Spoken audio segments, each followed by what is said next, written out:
histoire incroyable d'un rabbin et explorateur marocain qui a énormément voyagé et qui a été le correspondant de la Société de géographie de Paris, ainsi que le guide de Charles de Foucault au Maroc. Suivez-moi sur les traces de Mardoché Abissérour. Mardoché Abissérour naît en 1826 à Akka, dans le sud marocain, près de montagnes nommées Doubani. C'est à l'époque une oasis habitée par une quarantaine de familles juives. Ses parents sont originaires du Sahara et dans ces conditions un peu difficiles, ils continuent à conserver leurs coutumes juives. Dès l'âge de 3-4 ans, le petit Mardoché se rend chez le rabbin de la communauté. Dès qu'il atteint les 9 ans, il part de son village à l'extrême sud marocain, seul et sans argent, dans la direction de Marrakech, qui est au centre du pays, afin d'étudier le Talmud dans les yeshivot du Mela. À 13 ans, en 1839, le voici qui est envoyé à Jérusalem pour devenir rabbin. Sur son chemin, il va découvrir de nombreuses communautés juives où il va séjourner. Les communautés de Provence, Mogador, Tanger, Gibraltar, Salonique, Constantinople, Smyrne, Jaffa et enfin Jérusalem. Il va en tout mettre 3 ans pour atteindre Eretz Israël et va y passer 4 années dans une yeshiva pour en ressortir en 1846 avec le titre de rabbin. Jeune rabbin, il va ensuite servir la communauté d'Alep en Syrie pendant 1 an, ce qui va lui permettre de réunir assez d'argent pour entamer son retour au Maghreb. À nouveau, il parcourt des kilomètres et découvre d'autres contrées. Cette fois-ci, c'est autour de l'Égypte, de la Libye, des côtes désertiques en Tripolitaine, en Tunisie et en Algérie. Il va s'arrêter tour à tour à Tunis, Constantine, Philippeville, Alger et Oran, où il est rabbin enseignant le Talmud. Après avoir vu le monde, il décide de revenir voir son père dans son village natal d'Aka. Face à la misère de sa famille, il va décider de traverser le Sahara avec son frère cadet Yitzhak afin de se rendre à Tombouctou, cette mystérieuse cité sahélienne, ville sainte pour l'islam, interdite, particulièrement dangereuse aux non-musulmans. Il va ainsi être le premier juif à y pénétrer. Son arrivée en tant que juif à Tombouctou, sahélienne, ville sainte pour l'islam, interdite, particulièrement dangereuse aux non-musulmans. Il va ainsi être le premier juif à y pénétrer.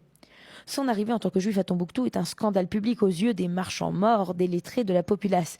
Il est reçu par le souverain Ahmadou et va parvenir à le convaincre de lui octroyer, ainsi qu'à tout juif ou chrétien qui en ferait la demande, l'autorisation de résider et de commercer à Tombouctou en échange tout simplement d'un paiement d'une taxe. Il fait ainsi prospérer ses affaires dans cette ville.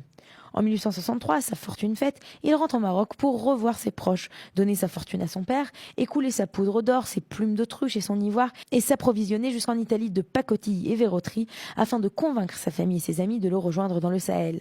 C'est ainsi qu'en 1864, il y a assez de juifs à Tombouctou pour faire un minyan et une vie communautaire normale, j'ai envie de dire, s'y organise avec les personnes que Mordechai Abissérour a convaincu de le rejoindre. Mais la petite communauté ne tarde pas à connaître des déboires. En 1869, tous ses biens vont être confisqués par le gouverneur de la ville et Mordechai Abissérour finit donc par quitter Tombouctou.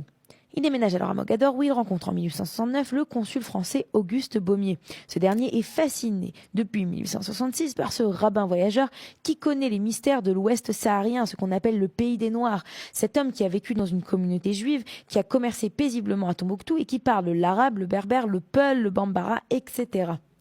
De retour dans sa région natale, Sérour lui fait le récit de ses mésaventures africaines. Baumier va traduire du judéo-arabe en français son histoire, qui va être publiée dans le bulletin de la Société de géographie à Paris. À partir de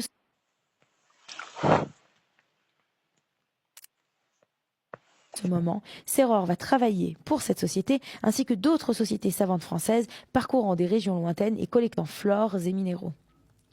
En 1873, Baumier présente Sérour à Samuel Hirsch, qui est le directeur de l'école de l'Alliance israélite universelle de Tanger. Et entre 1870 et 1874, Baumier va envoyer des courriers au siège justement de l'Alliance, suggérant que Sérour puisse devenir un agent français au bled du sud marocain. C'est ainsi, afin d'acquérir une formation scientifique, que Sérour va voyager jusqu'à Paris où il va faire sensation. On le présente à l'explorateur Henri Duverrier, qui va lui enseigner le maniement des instruments du géographe. Des articles vont lui être consacrés dans le Monde illustré et dans le journal officiel, et il va rencontrer des sommités du monde scientifique. De retour au Maroc, il mène plusieurs expéditions, et à la suite du décès du consul français, Sérour va malheureusement retomber dans l'oubli.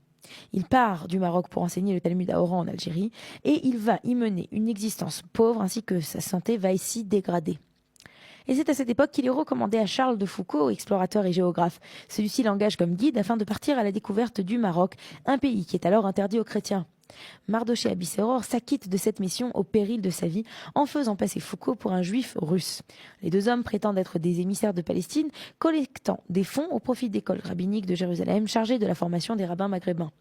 Avec Seror, Foucault vit comme un pauvre, suivant son guide, mangeant cachère dans les familles, leur offrant l'hospitalité, fréquentant la synagogue et respectant le Shabbat. Les deux voyageurs vont passer 11 mois ensemble à parcourir le Maroc. Ce voyage sous une fausse identité permet à Foucault de parcourir tout le pays et de récolter de précieuses informations qui vont être utilisées plus tard pour l'établissement du protectorat français au Maroc. Pays qui, à ce moment-là même, est en révolte. Permet à Foucault de parcourir tout le pays et de récolter fréquentant la synagogue et respectant le Shabbat. Les deux voyageurs vont passer 11 mois ensemble à parcourir le Maroc.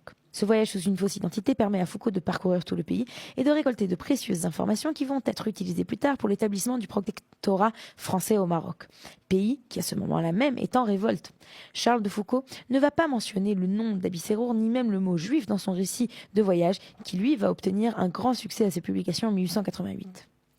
Passablement usé par ce voyage, vieilli avant l'âge, Abissérour meurt moins de 2 ans plus tard dans l'oubli et la misère à Alger, le 6 avril 1886. Il est alors enterré au cimetière Saint-Eugène à Alger. C'est de cet inconnu qui à une époque était extrêmement connu dont je voulais vous parler aujourd'hui, l'explorateur et le rabbin Mardochée Abissérour.